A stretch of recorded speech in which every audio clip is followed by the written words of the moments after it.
Hello, my name is Nararya DIraya. I am 19 years old. I'm currently studying in Institute Teknologi and Business Ahmad Dahlan, Jakarta, majoring in Design Communication Visual. Today I want to explain about a journey of a person named Guillaume Broche. He is a founder of Sandfall Interactive Studios and a game creator of Clair Obscur Expedition 33. Now let's just start to the first topic. Okay, the first topic is the underground prototype in 2019. Before there was a Sandfall Interactive Studios, there was just Guillaume in his apartment. While still working as an associate producer at a company called Ubisoft, he began experimenting with game software called Unreal Engine as a side project. He built a prototype originally titled We Lost. The goal is he wanted to see if he could blend the high-fidelity graphic of modern action games with the turn-based strategies called JRPGs, a game genre that he loved in his childhood, like Final Fantasy and Persona games. Next to the second topic. Okay, the second topic is finding the fighting spirits.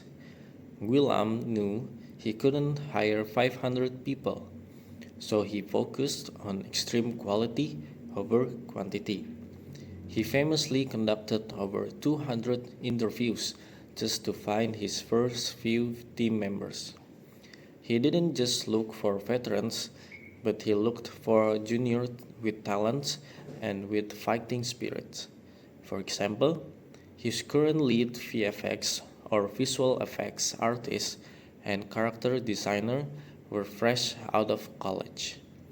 He believed that because they were new to the industries, they didn't have bad habits from big studios and were more willing to experiment with his peculiar work style.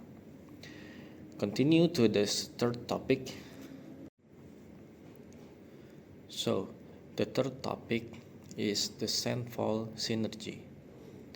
In 2020, during the pandemic, Guillaume made the jump and co-founded Sandfall Interactive Studios.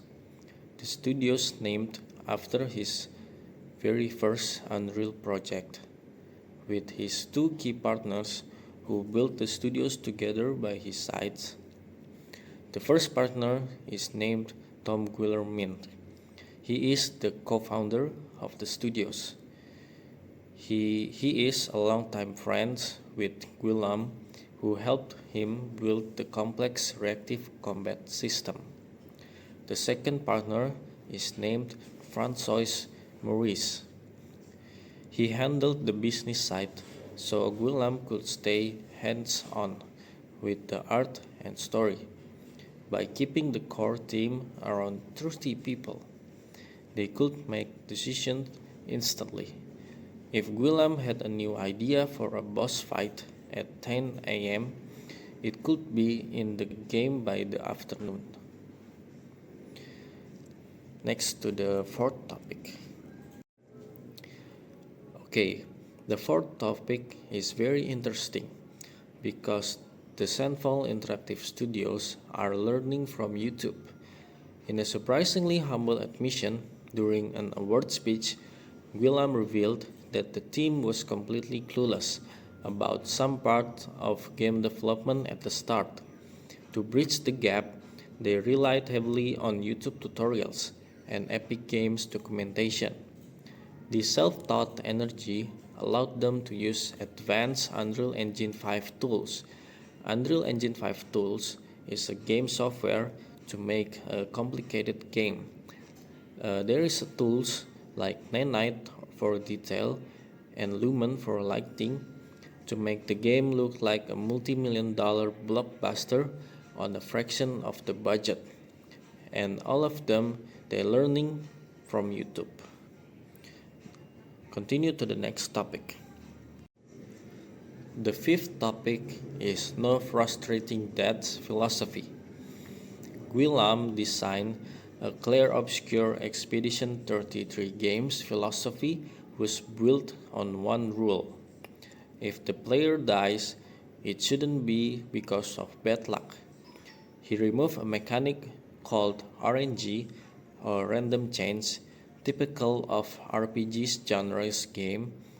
He designed the game so that theoretically, a perfect player could clear the entire game without taking a single hit by mastering the parries and dodges mechanics. If a mechanic like a status effect or a boss move couldn't be avoided with skill, he simply cut it from the game. Continue to the sixth topic.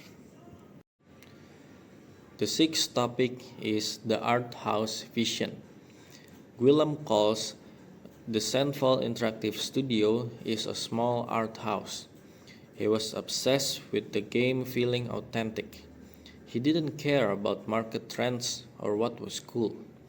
He drew inspiration from unexpected places, like the movie called La La Land for its emotional tone, and a game called Sekiro for its rhythmic combat.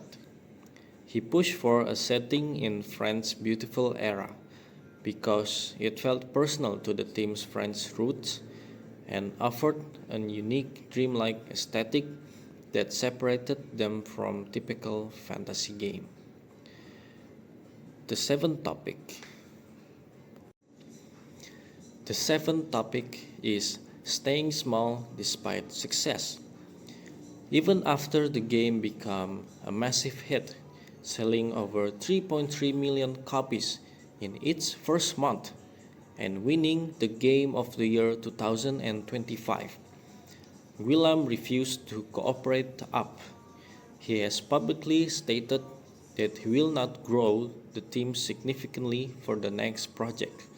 He believes that staying under 50 people is the only way to keep a strong sense of authorship. He would rather spend his day actually designing the game than sitting in management meetings. So, the conclusion is everyone can achieve their dreams. Even impossible dreams can become possible if you commit to achieve your dreams. You can see from Guillaume Broche, the person I explained in my presentation, he managed to raise and create a small studios and make his first game become the Game of the Year 2025. Despite competing with many game studios that has 1,000 more of people or employees, Guillaume Broche managed to win the Game of the Year 2025 with just under 50 people or 50 employees. So, that's it from me. Thank you for listening. Goodbye.